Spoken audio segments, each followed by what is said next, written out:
You made your mark inside my head. I won't forget the things you said.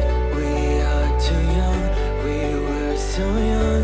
We should have known better.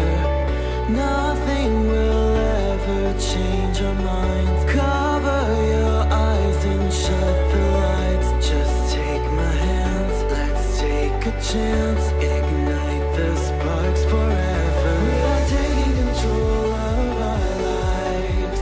Tonight we're flying high. We'll be running through all the stoplights. All will be fine in time. No one can stop us.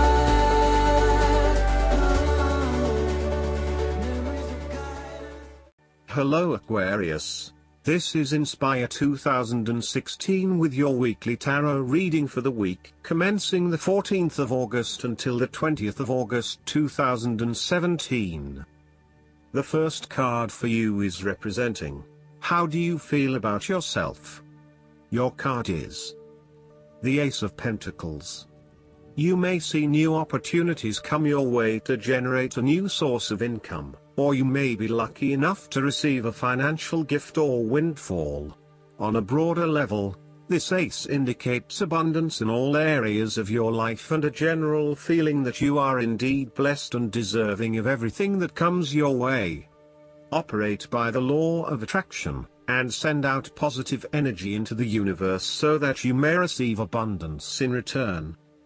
The Ace of Pentacles is about manifestation of your goals, and that you are moving into a more positive state of mind about what you are capable of achieving. Your ideas are ready to be turned into something tangible. Figure out what will work and make it a reality. Thus, the Ace of Pentacles sees you starting to map out how exactly you will achieve your goals, by creating targeted action plans and getting those actions underway. There are opportunities that are becoming available to you that will help you to manifest your goals and realize your inner potential, whilst at the same time generate some level of income and financial support. You are beginning to see that the world is indeed your oyster and that through careful planning, you can manifest your true goals and desires. The Ace of Pentacles can suggest that you need to introduce something new into the equation, rather than let things remain as they are, and hope they work themselves out. The Ace of Pentacles suggests you throw something new into the mix. Consider something that is out of character or something you might not ordinarily do, or get around to doing. For instance, you might consider joining a club, taking a class to learn new skills, or maybe even picking up a couple of books to learn how to build a new business. The second card for you is representing, what do you want most right now? Your card is the Two of Cups. What do you want most right now is a beautiful start to a new romance in which you experienced understanding, harmony and deep love between two souls. The seed has blossomed into a tree of appreciation. Kindness and thoughtfulness will bind your two hearts together with the feeling of being simultaneously very special to one another.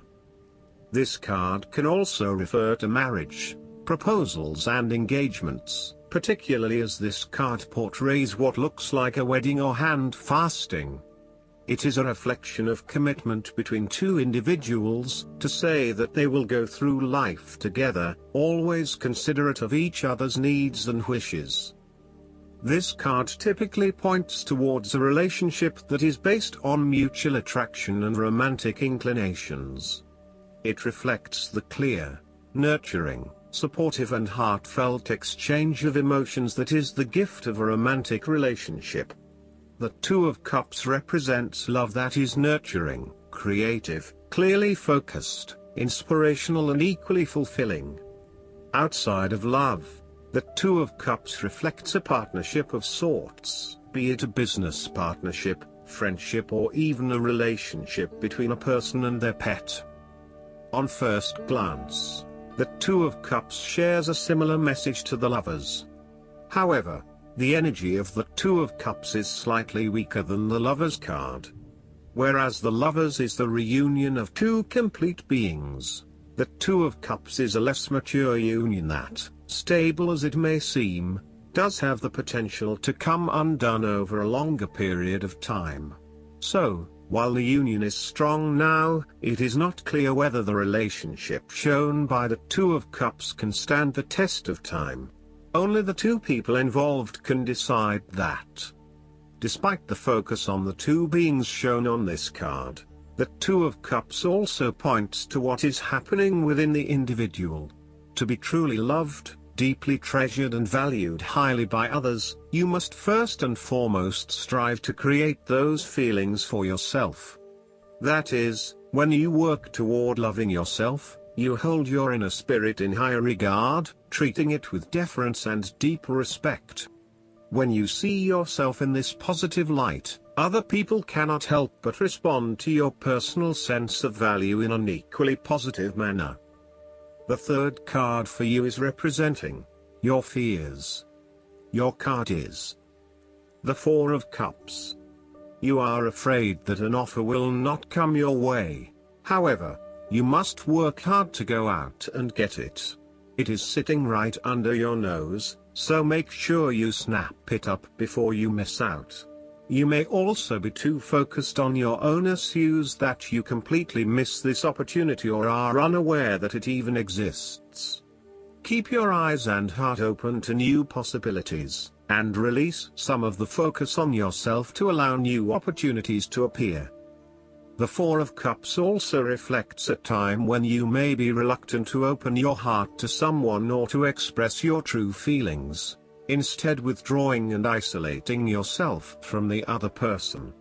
Be mindful of how this may be impacting those who are close to you and be considerate of their needs as well as your own. On a more positive note, if you have been going through a period of stagnation, boredom or apathy, you will begin to feel restless with this state of being, and will want to break free from this rut. Put aside any negative thoughts or sulky behavior. Embrace the opportunities that are already being offered to you. Reconnect with others and let them know how much you appreciate them. The fourth card for you is representing what is going for you. Your card is the Ten of Wands. You are about to reach the end of a cycle after a period of struggle. You are finally reaping your rewards after investing a lot of hard work and effort. You have fulfilled a creative venture, realized a dream or accomplished a major goal, and now must deal with the consequences of that fulfillment. Even with the achievement of your goal, there comes with it great responsibilities and commitments. While you have reached a point of completion, you are becoming starkly aware that you must now carry on with the responsibilities you have laid out for yourself, in order to ensure ongoing success. The trouble is, however, that these responsibilities may become too much to bear and you are struggling to let go. It is a bit like the business owner who creates a flourishing business but who is unprepared to delegate some of her responsibilities to the staff, and ends up working 70-80 hours a week. The inspiration and creativity that was associated with the initial goal or vision rapidly disappears, and everything becomes hard work all too quickly. Thus, it is incredibly important to let go of or delegate some of your responsibilities in order to free you up to still enjoy life. The Ten of Wands serves as a reminder of how much we take on in our lives and all the extra burdens and responsibilities we weigh ourselves down with. We take on so much, trying to do all the things that need to be done. Thus, this card asks you to stop and examine your current lifestyle or work. Assess which activities or tasks are really urgent or really important, particularly in relation to your broader goals. You may need to employ various time management or prioritization methods in order to determine where best to spend your time and which tasks you can drop. Your goal needs to be greater efficiency, whilst also freeing yourself up for rest and relaxation when you need it. This card can also mean that you are being oppressed by outside sources. You are overworked, overtired and overstimulated. You have more on your plate than you can possibly handle, and you have taken on too much at this point in time. In an effort to get to the finish line, you have found yourself overwhelmed with the extra responsibility and activity. You need to stop working so hard. If you cannot stop, then conserve your energy and pace yourself. When you are overcommitted, everything becomes a strain. The fifth card for you is representing what is going against you. Your card is the Five of Swords. You really just want this period of fighting to be over, so that you can forgive and forget, and then focus your energies on more constructive activities such as restoring your relationship back to normal. The conflict is becoming upsetting now, and you realize that there can only be losers in this battle. You now just want to put this behind you and move on. Thus, you are now more open to change. The arguing is over and you are more willing to look at the situation with fresh eyes. You are willing to lay down your sword and begin negotiating, honestly trying to arrive at a win-win solution rather than always knocking heads. This is a good time to reach out to those with whom you have recently had conflict or disagreements, and make amends. There is conflict in your life that you have tried to walk away from but which continues to follow you. For example, there may still be an ex in your life who is making things difficult and who may be preventing you from moving on to new relationships. So long as there is conflict, tension and raw emotion at play, avoid this person or situation. Similarly, the Five of Swords can suggest that an old wound has been reopened and you are experiencing fear and tension associated with that memory. You may be particularly worried that history might repeat itself or that you could be hurt again. Aim to forgive and forget so that you can indeed move on. There may also be some residual resentment following a recent or past argument with someone close to you. You have had some very challenging and heated conversations together and you still harbor some negative emotion from these discussions. This may still be unresolved and unaddressed, and this in itself is impacting your ability to create a harmonious relationship. The last card for you is representing the likely outcome that you may have. Your card is the King of Wands. You are someone who is very visionary and goal-oriented. You achieve a lot because you are very clear about your future direction and how you will get there. You do not waste your time on activities or relationships that you believe will lead nowhere. You never just go with the flow, instead you prefer to embark on a strong and direct course of action. The King of Wands reminds you to lead your life with intent, vision and a long-term view. Know that even though you are experiencing challenges now, this is just a part of your journey to something much more positive. Eventually, you will see this time as just a little blip on the radar, and it will have simply served to make you stronger. Stay focused on your long-term goals.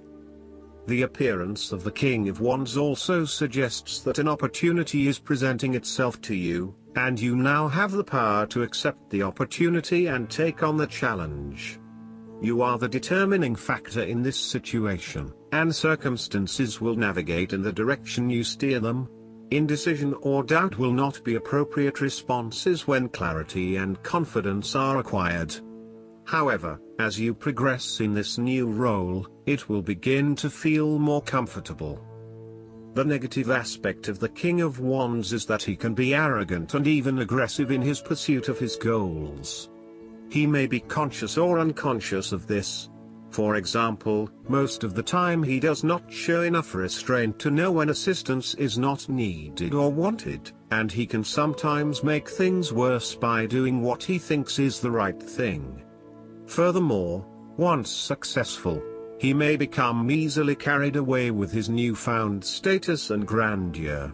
He shows determination and vision to accomplish his goals at any cost. And while he is often a respected leader, there can be instances where he is prepared to go above the heads of others in order to fulfill his own dreams and agendas, potentially putting others offside. This king can also become easily distracted by bigger and better things, and he can become so accustomed to attention that he can take other people for granted. Last but not least, the guidance card for you is the 7 Vows of Poverty. This card means that your finances are being affected by vows of poverty that you have taken in the past. At one time it was common for spiritual and religious seekers, monks, and nuns to take a vow of sacrifice, including forsaking personal income and comforts. Vows of poverty, self-denial, and chastity can block you in this lifetime. If you have chronically negative patterns with respect to your finances and relationships, it's helpful to release their hold over your life. This is nothing to fear, and anyone can do this. It's a matter of saying aloud or silently, I hereby sever and release any vows of poverty, self-denial, self-sacrifice, or chastity that I may have made in any lifetime. And I ask that all effects of those vows be forever undone in all directions of time for everyone involved. Your body may shudder as you release this pent-up energy, and as soon as you do so, you should notice improvements in your abundance flow and relationships. You only need to sever these vows one time, and their effects are lifted. I hope that you enjoy everything, and if you like the reading, just please click subscribe and you will get instant notifications every time we publish a new video right to your YouTube. Thanks.